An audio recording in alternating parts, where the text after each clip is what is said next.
allegiance to the flag of the United States of America and to the republic for which it stands, one nation, under God, indivisible, with liberty and justice for all.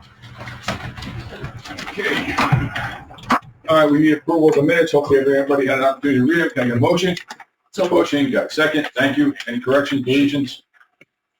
Hearing none, all in favor? Aye. Okay. All right, let's jump right into PS1, resolution authorizing budgetary modification, sheriff's office, transfer from insurance recovery, treasurer's office to automotive supplies repair, road division. Can I get a motion for discussion? There's a motion. We got a second. Where's Don or Don? Don's here.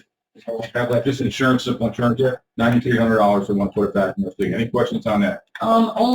There's so many of these, and I realize because cars are around the road all the time. Is there anything we could do to put those things in the front that, sound or something for the deer? I don't know if that even works, but I know people have said, no.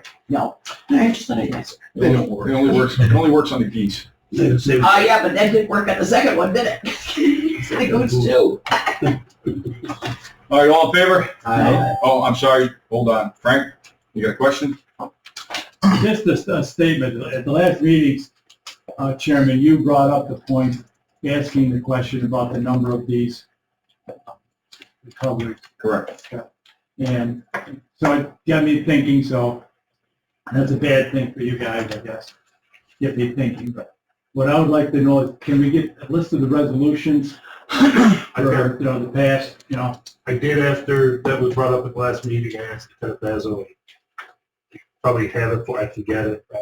He's going to compile all of last year's and this year's exits getting report on it. I'm looking from 2019 to 2025. That's a big stretch. And 2014 to 2019, we probably would have to come out of Phil's office. Right, Phil? Oh, really? 2019 to 2025 and 2014 to 2019. We asked for it. That's a lot of work that you're putting on people. For what purpose? For what purpose? Yeah, what purpose? Same purpose that you looked at for at the last meeting. Why are we going back 10 years? Half of those guys will be retired by now. No, I'm not looking to say, okay, is this driver driving bad, that driver? I want to look to see what, what has changed and what can we do different, okay? That's what I'm looking at, sir. I'm not looking to point blame at anybody. I'm looking to find out, one, I want the safety of the deputy sheriffs, the most important thing, and then the safety of the people, okay? And the services they're providing. And what is that going to, I don't understand. Well, Going back 10 years of accidents, it's going to give you. What it'll give me is it'll give me an idea of what, what may have changed. Is there anything we can do different? Is there anything that we can help? What can we do different? Okay? You asked the question at the last meeting. I did. I was Okay? giving an answer. And so, and I said, okay, you know what? I look at it now for 2025, we've got 7. And in 2024, we only had 6. So that for the whole year, 6. And right now, we've got 7, and we're only, 8 months into the year. Well, that's why I asked the question last time, right? Right, And okay. you said Lieutenant Basil's keeping track of it, right? And, I'm not yes. looking to micromanage an agency here. Just wanted to make sure somebody's looking at it. Well, it's not micromanaging, it's finding out information, and I would like to know that information, sir. All right, very good. Okay. All right. All in favor? Yeah, Herbie. Oh, Herbie died. You got something? I'm sorry. You answered this last time. I don't think it's changed. I reviewed from Lieutenant 20-some years ago, and we had the same problem then. Sometimes you get 12 or 13. It all depends. And there's deer on the road. And when it starts in September, October, when the hunters are back out, they're going to get more accidents because the deer are everywhere, right? And the male deer are out roaming around looking for females. So you're going to get, every year it's the same thing. I mean, 20 years ago or 25 years ago, it was the same. We use 12 or 15 cars. It runs about $5,000, $6,000, $7,000 return every year. And it hasn't changed, and this year's no different than it was 20-something years. I think what happened is the cost of repairs have gone up significantly too, so we put more of them in claims as opposed to Some of them were being fixed in-house. If it was under $1,000 or so, it was fixed under the regular budget, so we didn't have to do the claims. But because now the vehicles are so expensive to repair, I think that has increased the amount of claims. Any other Another statistic that's going to come out of that is the fact that we have many more deputies on the road, so we driving more miles, and probably like 90% of our deputies have less than 4 or 5 years on the job, which means they're still rusty, but they're driving a lot.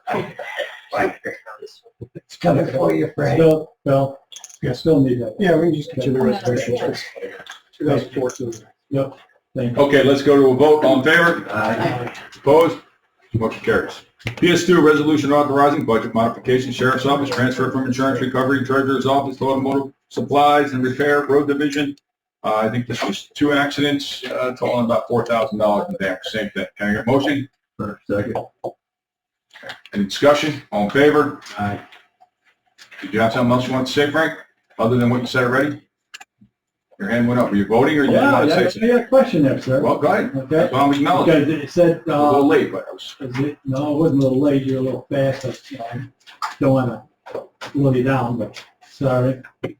The goose, I hit a goose in Apparently. this one. Yeah.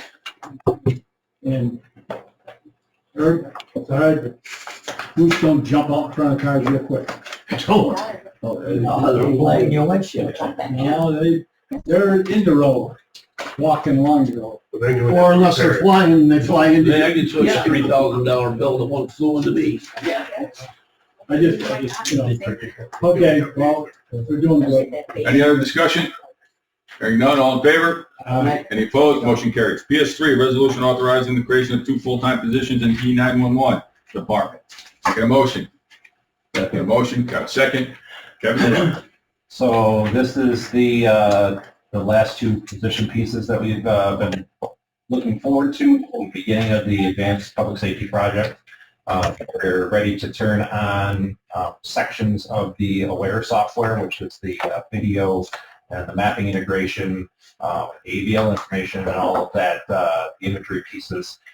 Ready to turn that on. We've been working on the first 2 shifts with this position in place that has been helpful for structure fires, for failure supplies, and you know, we worked our way through trying to figure out how we were going to set the training up. With the second person that we added, we tested out that training, tested out the procedures, the policies, and processes and stuff, and been shown to be extremely, extremely beneficial, as we assumed that it would be with the, you know, which is why I was asking for the investment in it.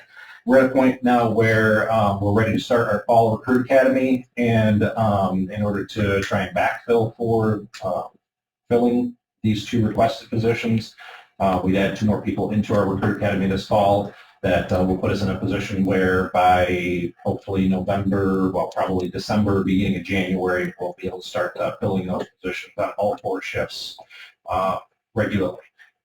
If we don't add these 2 positions right now, it'll probably be about a year before we're able to get back to be able to try and fill the positions if we were to move forward with them in the future. So. I just have a question. Anybody else have a question before I start? So this protocol of flying the drones out of the box, right? You have to have special training for this, correct? So it's called special license, right? Who else besides your people have this license? Do we have any of the sheriff's people that are already drone qualified? One of the sheriff's deputies have Part 107. Can we get that But- approved? Can we get more guys? So if there's, We can. you only got 4 guys covering shifts. If a guy gets sick or he takes off, The thought process is to add in our supervisory staff to that as well, that we have a primary and a backup. So that way we would have more coverage for that going forward as well in the future. Because it's more than, this is a lot more than just the drones. The drone, obviously, understand that, right. it's No, I a huge understand. portion of it. understood. The, you know, covering of the structure fires, you know, failure complies, the TAC 13, which is, you know, barricaded subjects or mental health or whatever the case may be that law enforcement needs additional support for. Those are the bigger pieces that the drone piece is picking up, obviously, but that. I understand it's much bigger than that. Yeah. But I would like to see if Don's willing to have a couple of his guys, more of his guys licensed. Yeah. So, because really from the tactical side, they don't need it under the certificate of waiver that the county has. So they don't need that training to go out and be doing what they're doing. With ours being remote and not having visual line of sight, it requires the higher level of training in case something does happen, so that way the county's covered. It's really, that's the big difference. Understood. Any other questions? Hearing none, all in favor? Any opposed? Motion carries. All right, PS4, resolution authorizing the Oswego County Emergency Management Office to accept funding from the Walmart Spark Good Local Grant. Can I get a motion? Motion second. Got a motion, got a second. Any discussion? My only thing is, when we get these things, does somebody send a letter of thank you?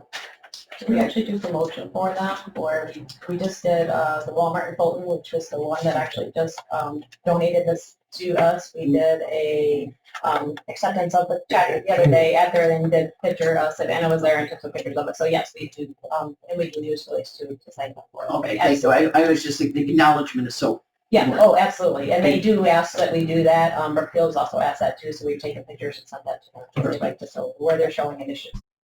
They want to talk on that? So this is another grant from Walmart that they've donated $1,000 to the drone program. Just to recap, because I think it's important that you guys see that these partners are investing in the county departments and county agencies for initiatives we're working on. But in this past year, Walmart has invested $1,700 towards the program. Stewart's was $400 in the program. I think that's the one I brought last month. In 2024, Stewart's invested $2,000. Walmart was $1,500, and then in 2023, Walmart invested $1,400, and Brookfield donated $5,000 towards the program too. So there are some agencies locally that use the program that are donating back to it to give it some additional equipment and supplies that we need. So appreciate any support. Any questions, discussion? Hearing none, all in favor? Aye. Any opposed? The motion carries. Okay, moving on to bid for fire trucks. Shane? The bid that we were looking for is 2 blue step trailers coming at $50,700. They're 36 feet long. The reason we're looking for these is again part of that original idea was to, the 2 trailers we presently have, one per trench and special teams, and the hazmat team trailers are both overloaded. Every time we gotta add more stuff, things are getting lighter, they get heavier. So my idea is, what we had was we're gonna buy these trailers, get this approved, and then the 2 trailers that I presently have will be repurposed for stuff that we're getting from the state flood mitigation. So that's the plan. That's Okay, can I get a motion? Motion, got a second? Second. Any discussion? Any questions? Any issues? Hearing none, all in favor? Aye. Opposed? Motion carries. Okay, bid carries. All right. Let's go into the total department. Nate, you're up, EMS. Yep, good morning, everybody. Going on in the EMS world, we have an EMT original refresher course hosted by the Enterprise Fire Company in Phoenix, starting up a week from today. We did end up final numbers for about 20 students, which half of them are refreshers, so that's good. I think statistically only 1 in 5 EMS providers ever renew their card one time, so to have a class that's half refreshers is really good for our area. We're keeping people in the system, and we're also going to gain about 10 new providers, so it's going to be a really great class. It's going to run through December. Workforce New York, still partnering with them on some class. Workforce is sponsoring at least 1 student in this Phoenix class, so that's still a program we offer, and our instructors work well with them to give them what they need to keep that going, so I'm very happy for their support. And then we still are continuing to offer and support organizations within South of Weed educational programs as those requests come up. Going on some other non-education stuff, worked on some MCI training that's going to be finalized and offered to first response agencies next month. And then we did build, we have the 4 sets of MCI cash equipment throughout the county. Talking with Tyler. Nate, could you please not use acronyms? We're not explaining what you are. Yeah, sorry. Okay. MCI is our mass casualty incident stuff. MCI, so currently there's 4 sets of mass casualty incident cash equipment strategically placed throughout the county, should it be needed. Kathy and Tyler and I discussed adding a fifth set for training purposes and just to have as a backup for larger events. So that fifth set of equipment is going to be housed at Fulton in our offices, and it's going to be available upon request for larger events like Harbor Fest, Super Dirt Week, County Fair, whoever may want it, or for training purposes as well. First response agencies would like to use it for their trainings, so they're familiar with what the equipment is. So that set is getting finished in the next week. We have ordered placed some equipment we're missing, and then that's going to be available as well. Other than that, things, nothing crazy has changed. Continue to participate in a lot of different committees and calls and advocating for our EMS agencies. Any questions for Nate? None, let's move on. Kathy, you're welcome. Sure. So I submitted my committee report. I'll highlight a few things. We met with Board of Elections prior to the June election primary that they had. They were new into the position, so they wanted to look at their plan and potentially like what that would look like if they needed some emergency assistance the day of power outages or stuff like that. So we worked with them a little bit and talked to them how we can best support them, and we're working at updating their COOP plan a little bit, their continuity of operations plan, which needs a little more addressing. We've said that for quite some time, so we're going to work with them separately on the COOP plan. We also are waiting to hear on a couple of our federal grants that we have that support a lot of projects throughout the county, especially 35% of this one grant that we're waiting for supports law enforcement activities, so we're looking to see how that's going to affect some of those projects that we have ongoing. We're working on some planning initiatives. Of course, Harbor Fest has been here and gone, and we always participate in that. We're working on this weekend. We provided some assistance during Paddle Fest. We did go to the county fair, and we've got our primary focus on our primary focus. So right now we've got 2 radiological exercises coming up, one about a month from today, and then the evaluation 2 months from today. So we're trying to hone in on some of those things to make sure that our plans are up to snuff. And we also have some school interviews this year that are being evaluated. So Oswego and Mexico are both within the emergency planning zone for the radiological plan, so they are required in our 8-year cycle to have evaluations to make sure that they have the right plans to support if they need to relocate the kids. So we're working with them, and I can let Kevin cover some of the UAS stuff because it kind of goes to him, but still a lot of flights are going on between the remote flights, drone and first responder. I'm pretty sure we provided support to Paddle Fest for that, right, with the DFR program. We did submit an application for our Congressional Foundation grant. We'll see where that goes, see if we can get that some additional funding into the program. And I submitted a lake level report. We are about the same level we were in 23 and 24 at this time. So also lower than average, but we're good. So pending any questions. Any questions for Kathy? We do have, I will say this, with the air quality right now, there are masks available at buildings and grounds. If your constituents are looking for something, there are some masks available. Thank you. All right, let's move on to Kevin, 911. Did, in the PDF version of my report, is it in your guys' packet or not?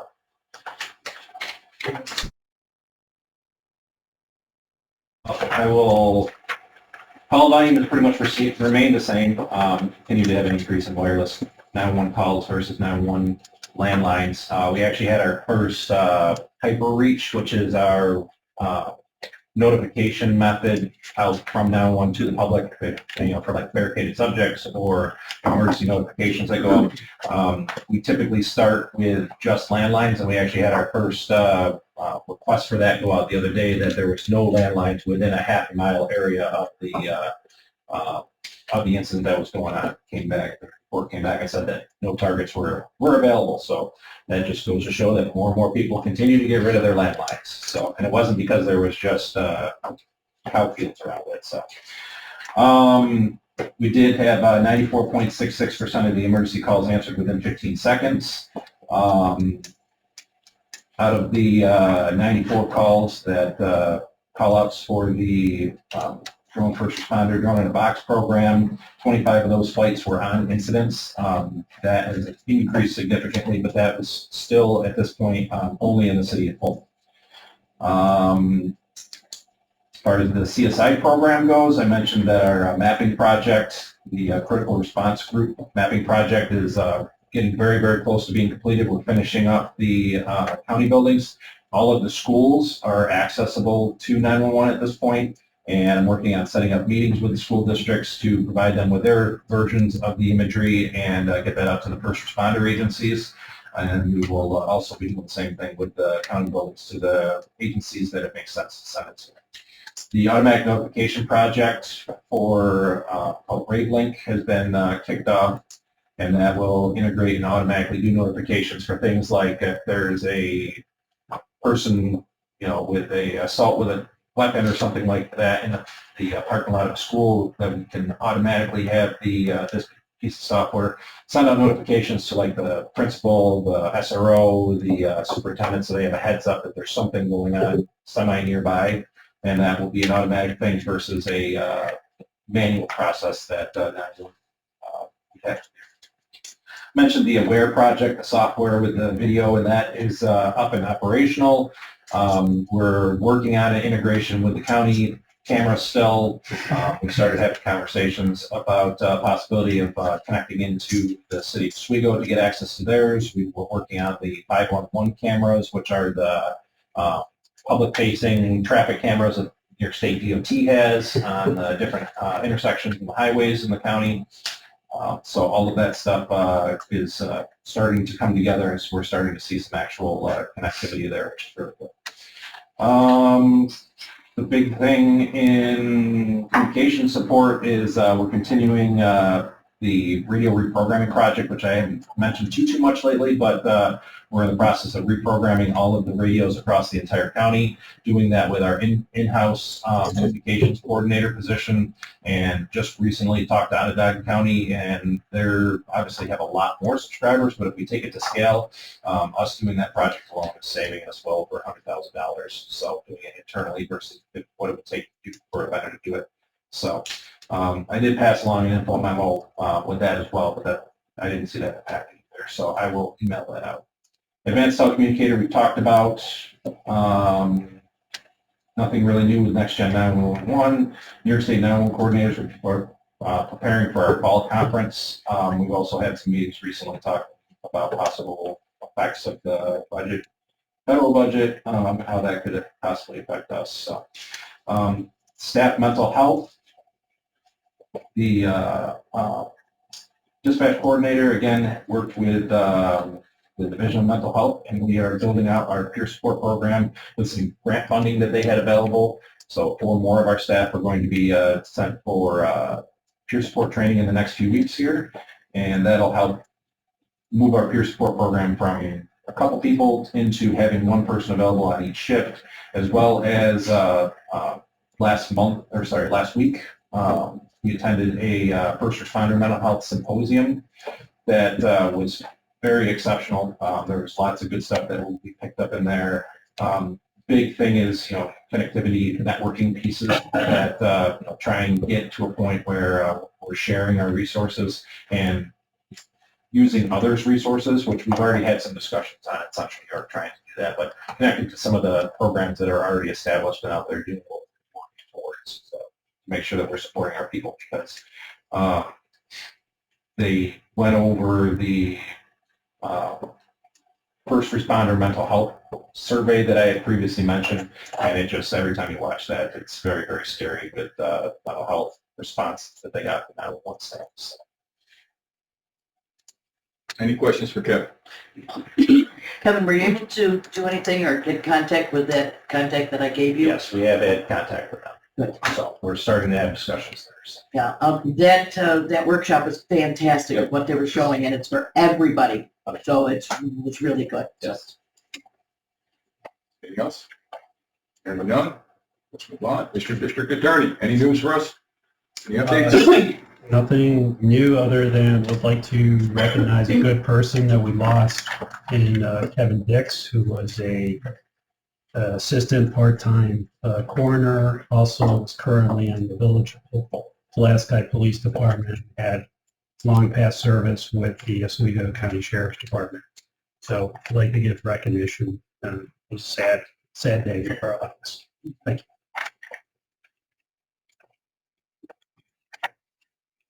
Sure. So I'll echo District Attorney, was a big loss for the county. Also, myself and the sheriff met with the new superintendent from BOCES. We're working with him for some funding to do that active shooter training that we did 3-4 years ago. That being said, if 911, EMO, fire, or EMS has any funding streams, any grants that you can think of that we could apply for, that would be great. It's very expensive, but we definitely need to do it again.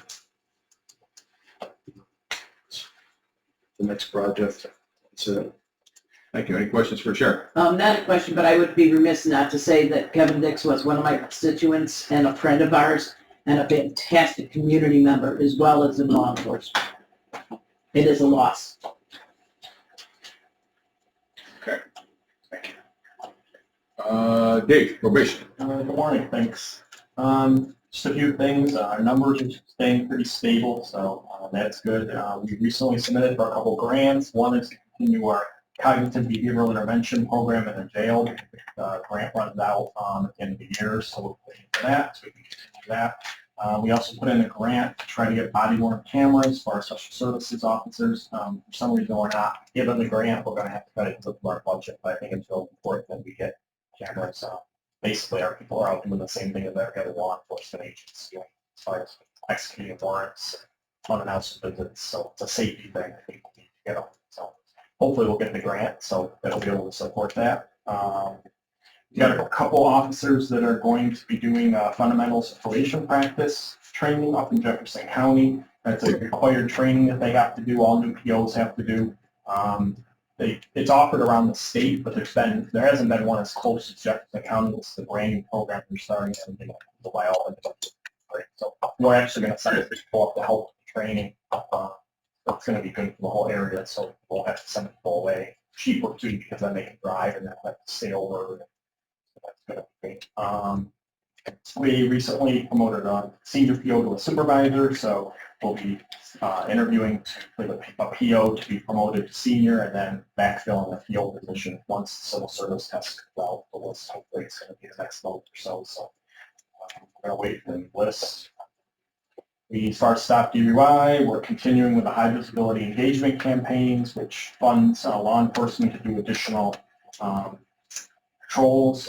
We were at the county fair pretty much every day, and myself and our Stop DUI educator were in Phoenix for the Super Bowl family fun day Saturday. So that was really busy. So we had our pedal carts.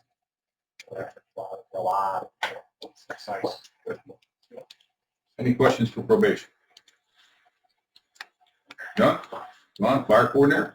My apologies, I left my copy prepared, so, but I do remember one thing, the fit test machine is up and running, and we've already done several fire departments for that, so again, thank you for that, and we're thankful for that.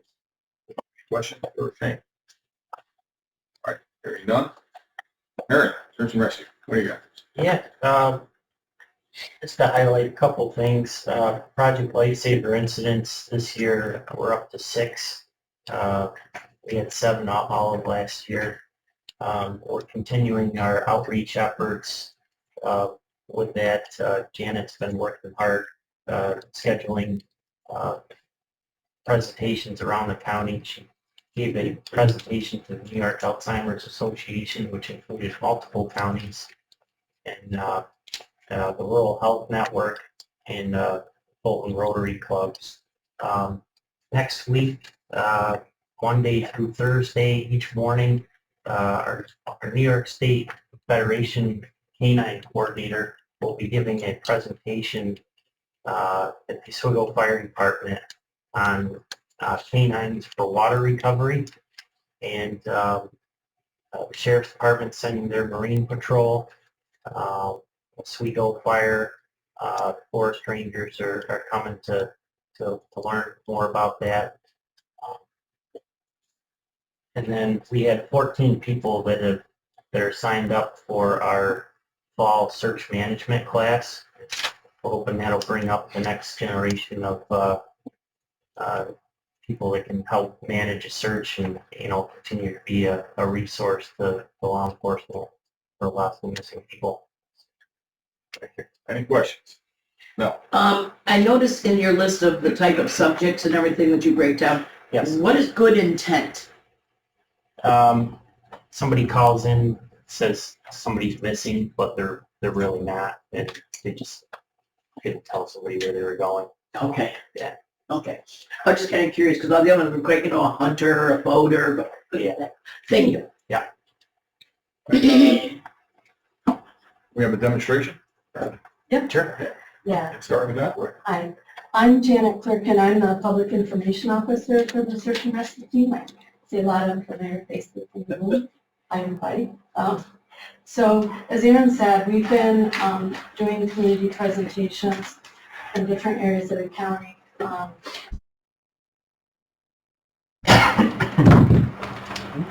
To familiarize people with what the Project Lifesaver program is. And this is a resource that's available as a search tool for law enforcement and search and rescue personnel around the state. And Oswego County is administered by the Sheriff's Office and by the 911 Office. They're really strong partners with us. A few years ago, we decided that we really needed to try, as a team, we decided we really needed to try to increase public awareness about not only search and rescue, but about the Project Lifesaver program specifically, because it's available to people who have Alzheimer's, autistic children, people with dementia, people who are vulnerable to wandering and who would, if they were lost or missing, the searches are pretty complicated and can be really expensive.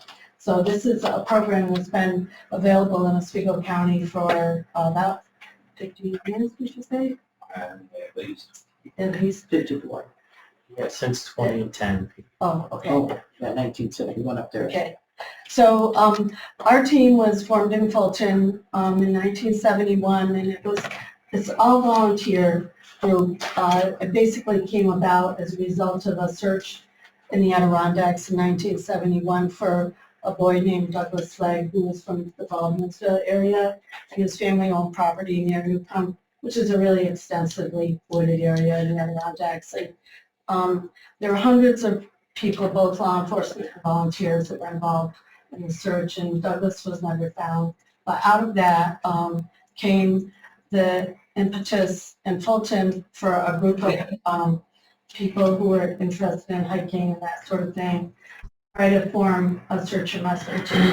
And the search for Douglas Flagg, they brought in searchers from California and other areas around the country, but there wasn't an organized process in New York State for implementing teams and for training them.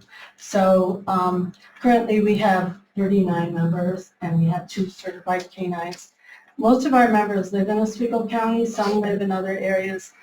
We work really closely with Onondaga County, Cayuga, teams around the state, and we're also members of the New York State Search and Rescue Federation. As I said, we're all volunteer, and our members complete an 80-hour training academy. It's held every 2 years, and we do this in conjunction with the wilderness team in Onondaga County. So they receive extensive training and mapping using compasses and GPS, radio communications, CPR, wilderness first aid. It's pretty extensive, and once the training is completed, our members train every month, and we also have team meetings every month. So we're really an active group. We're available 24/7. Members pay for their own meals and equipment, which is if, a lot of times we do mutual aid services outside of Oswego County, sometimes in the Adirondacks, sometimes in the Catskills, but when our members volunteer to do this, they're driving their own vehicles, they're paying for their meals. If they have to stay overnight somewhere, they're paying for their own travel costs. So it is a big commitment of service that I can't say enough about how dedicated our members are. As the committee members know, we receive funding from the county legislature, which we're extremely grateful for. Other sources of funds are emergency management office. Our team helps with the radiological monitoring. And then we receive money from donations and grants. We have on our team 10 people who are certified crew bosses through the Department of Environmental Conservation. So that means of the members that we have, an additional 10 have taken training to lead search crews, and they can do that anywhere the DEC or law enforcement requests. We have 28 people that are certified in wildland searching. Everyone's trained in wilderness first aid, Project Lifesaver. We also have many people that have gone on to take lost person incident courses or lost person behavior courses. And then Erin and the New York State Federation have been working on some other advanced training for people who are interested. We have 3 drone pilots on our team and a state-of-the-art drone with thermal imaging. And some of this has been made possible through grants also. Emergency management has been really helpful in partnering with us to help locate grants for those kind of equipment things. This is just a breakdown from the last 10 years of our subject profile. And the ones that are highlighted, dementia, elderly, autistic, and mentally challenged, you can see in around 2022 and 2023, some of those numbers were up a lot. Last year, some of them were down a little bit, but part of the impetus for applying for grant funding to try to create a public education program about Project Lifesaver was we could see there was really a need for more people in the community who could benefit from the Project Lifesaver program. So as a result of that, we produced a video and updated this brochure, which I'll pass around.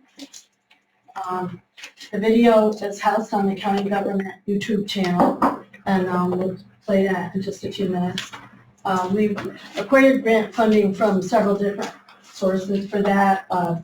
One of them was from the Stewart's Community Foundation, which has been really helpful for us.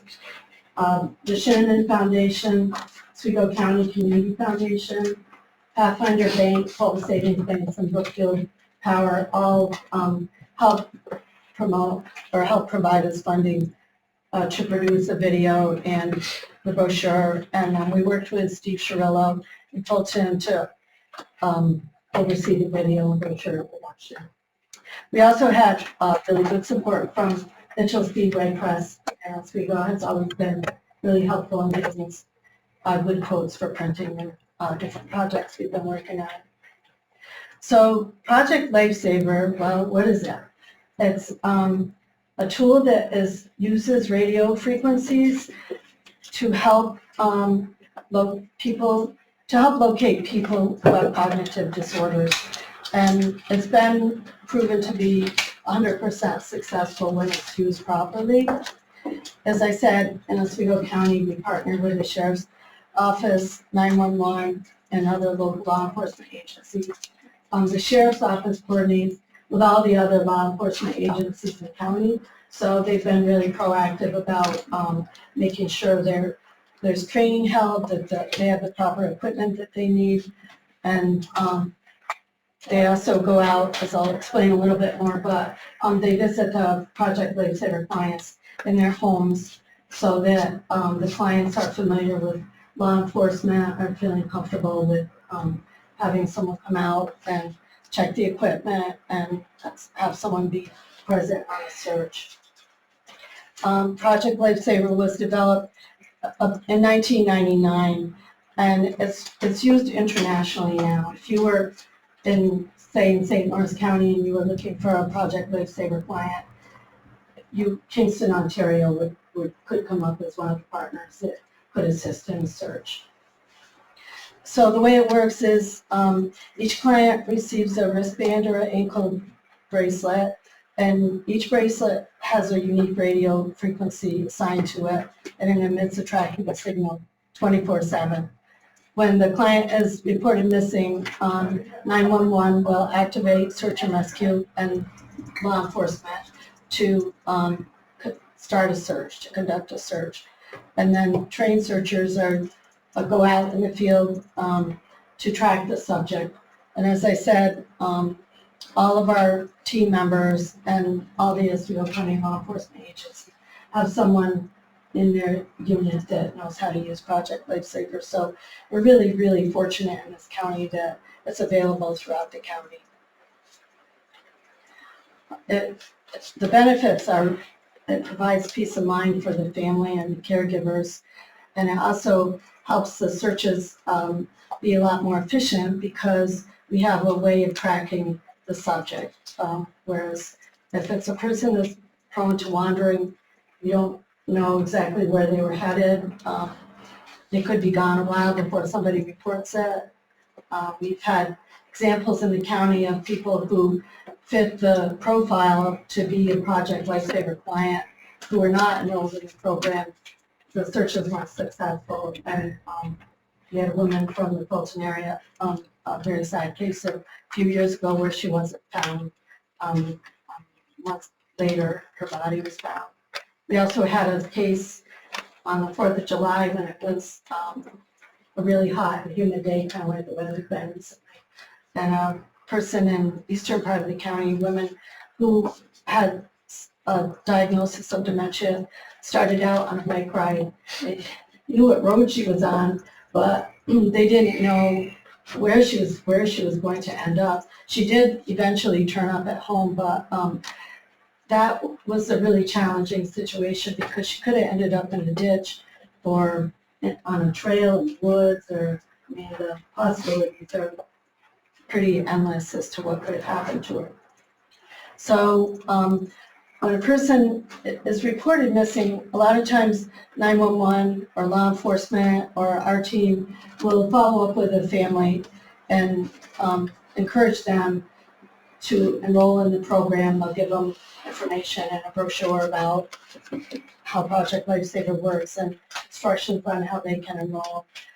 So in our county, the 911 office handles the applications, and they screen the applicants for eligibility. And John Famelo in that department works really closely with Kevin and his staff to make sure that that's done efficiently. Erin's going to demonstrate how the equipment actually works, and then we'll play the video so you can see that. So this is the receiver that we use. There's, I believe there's 9 or 10 of them around the county. There's one at the police station or barracks, and then our team also has four more of these that we respond to. But as she said, each one has a unique frequency. This is 216076. I programmed that in here. I can turn it on.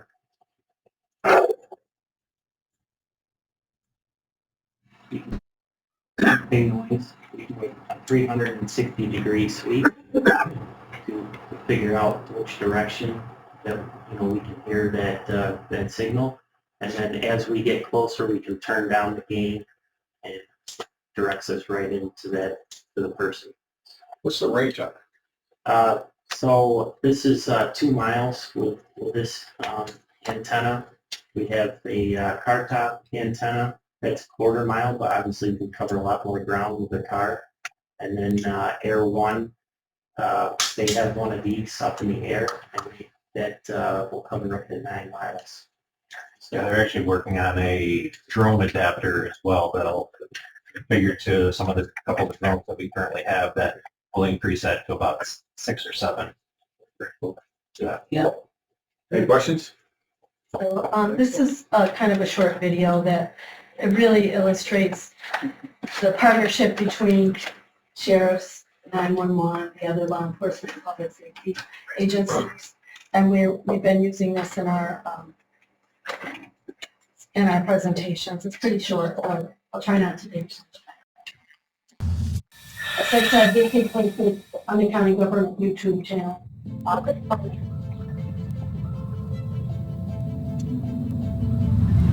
The most rewarding part of this program really is the success rate, the fact that it's almost 100%. It decreases the amount of time that a family or caregivers are actually stressed and worried about a loved one or somebody that they're looking after. This is a tool to be able to locate that child very quickly. We try to make it as easy on the caregivers as possible. We send them documentation. We look down through, make sure that they actually meet the need. It really is available to anybody, and we work our way through that entire process to make sure that the people that need the help get the help no matter what. Every agency in the county is involved in this program. They're all certified in it, and they manage their own clients. Part of the training in the classroom is learning to deal with people with cognitive issues, autism, any mental disorder that might cause them to be in this program. As soon as you put a battery in the transmitter and put it on the ankle, it's activated. That's sending the signal out every 2 seconds, constantly until the battery dies. We go out there every 60 days to change the battery. We're also interacting with those clients. That way, if we're looking for them when they're missing and they see us, they're not going to be afraid of us and run away, more likely to come to us instead. Personally, I like the peace of mind it gives the caregivers. Prior to this program, they didn't have any options when their loved ones went missing. There was always a waiting game. Now they have options and they know that there's a better chance of being found. We all work together to find the subject as quickly as possible and have the best outcome that we can. Each client has a unique frequency, and we enter that frequency into our receivers. We're able to pick up on that radio frequency up to 2 miles away, and we can zero right in on their location. Additional resources that we have available include canines, drones, mapping software. We're able to send a message to somebody's phone and they reply back with their exact location. We're able to track all of our searchers in real time in the field from our command post. We've also used Air One from Onondaga County. They're equipped with a Project Lifesaver receiver, can pick up on a transmitter up to 9 miles away. I've been involved in Project Lifesaver since it started in Oswego County. The most rewarding part of Project Lifesaver, I think, is the peace of mind that it gives families and how that just gives you a sense of gratification and that you were able to help the community.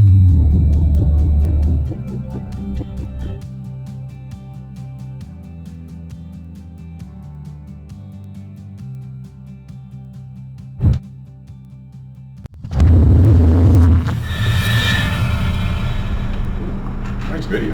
Yeah, very good. Thank you. To give you a little more background about the enrollment process, there is an initial subscription fee for the first year of $350, and after that, renewals are $40. But 911 works with the families closely, and no one who is eligible for the program in Oswego County is denied service if they can't afford it. 911 has sources of funding, some through Office for the Aging has a limited number of scholarships. Parents of Special Children has donated money to help for autistic children. And then the 911 employees also do a lot of fundraising to contribute money for eligible clients. How many wristbands do you have out? Right now, I think I looked this morning, there's 43. 43, okay. Yeah, and when we started this, we had in the low 30s, so we have made some progress. People leave the program and new people sign up for it, but it is gradually growing. So the enrollment process is to contact 911. There's a packet sent to the client's family, and the family fills out an information form.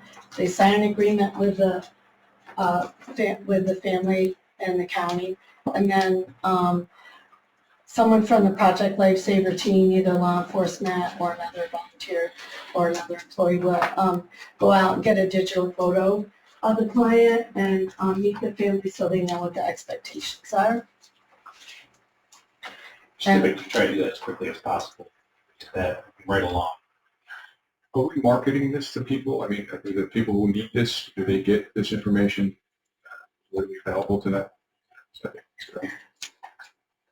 Yeah, And the first responders involved. I mean, honestly, that's where a lot of it comes from. It's, law enforcement goes out, runs into somebody during some type of an incident. It's like, hey, by the way, talking to the family, we have this program, here, call this number, and we'll hook you up and get you taken care of.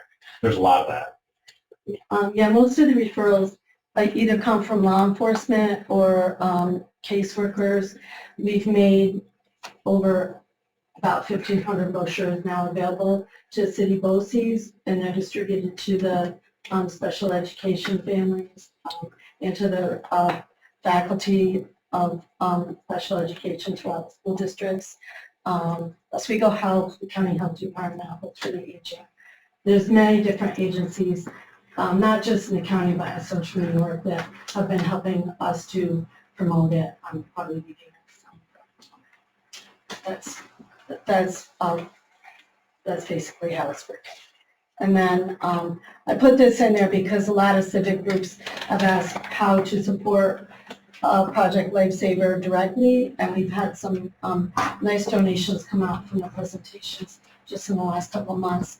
So we tell people that they need to send their checks to the 911 Emergency Communications Department.